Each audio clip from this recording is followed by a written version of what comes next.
Bonjour tout le monde, on commence cette revue de presse en France. L'OL a frappé fort en s'imposant 4-1 face aux Glasgow Rangers hier en Ligue Europa.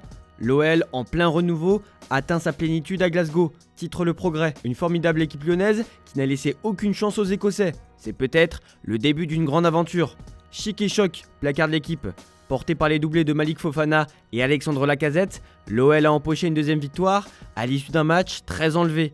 D'ailleurs, Ryan Cherki fait beaucoup parler de lui dans la presse après sa performance. L'équipe lui a donné la note de 7 sur 10, l'attaquant de 21 ans a martyrisé ses adversaires sur son côté droit, mais il a surtout grandement participé à la large victoire rhodanienne en Écosse en délivrant 2 passes décisives à Malik Fofana. Sport parle du magicien Cherki et le décrit comme un joueur d'amour et de haine, soit on l'aime, soit on le déteste. C'est pas la même joie pour Nice matin, avec un OGC Nice qui coule à Rome en Ligue Europa. Une défaite 4-1 contre la Lazio de Rome.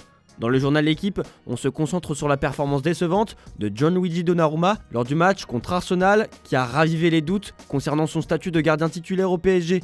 Donnarumma n'a jamais réussi à convaincre autant que son prédécesseur, Keylor Navas, et sa régularité en Ligue 1 ne compense pas son inconstance sur la scène européenne.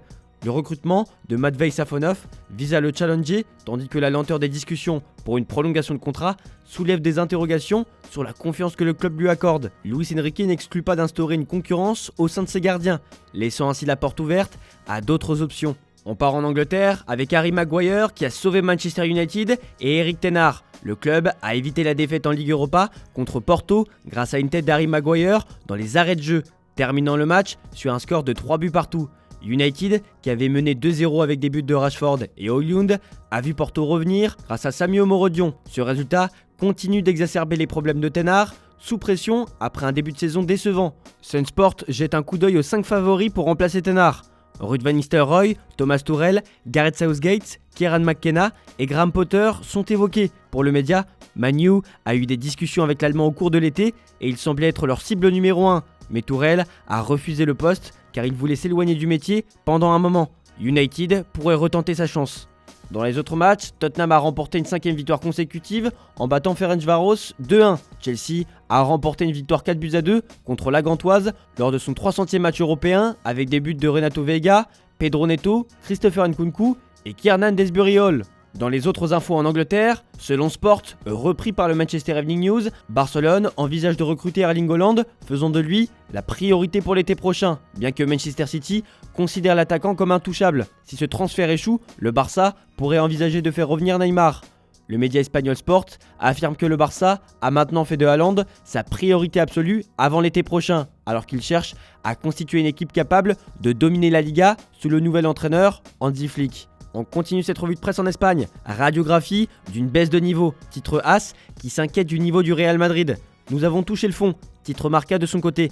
Vinicius Junior semble moins efficace que la saison précédente. L'absence de Toni Kroos et l'adaptation au nouveau système de jeu ont aussi affecté la fluidité offensive. Et en défense, Madrid manque de profondeur. Et certains joueurs, comme Tchouaméni, peinent à combler les attentes.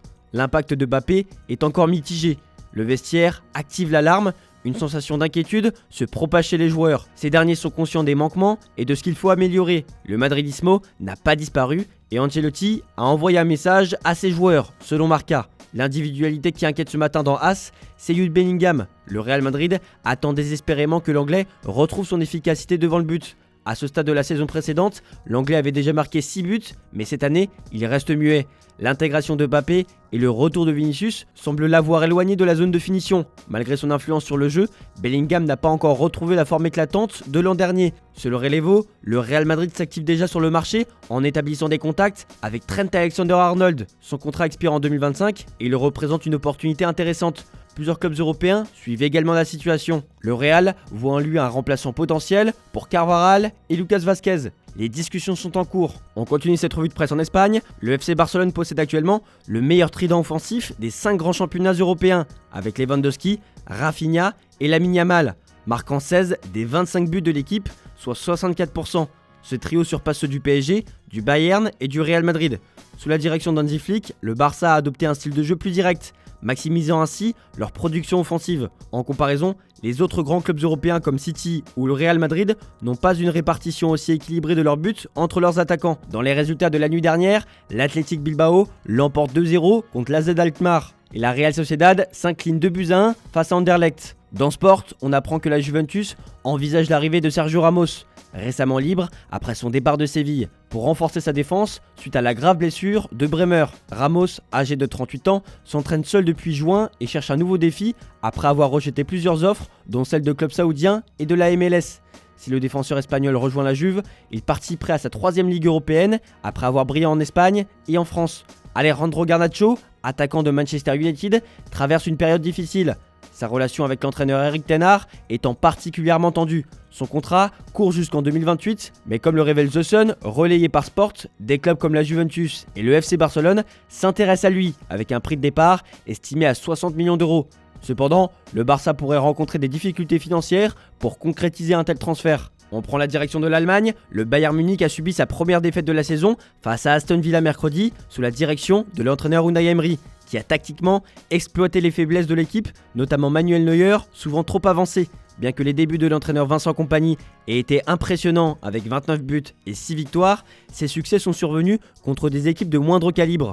Contre des adversaires plus forts comme Leverkusen et Aston Villa, le Bayern a montré des limites. Kompany fait face à une pression croissante avec des matchs décisifs contre Francfort, Stuttgart et Barcelone.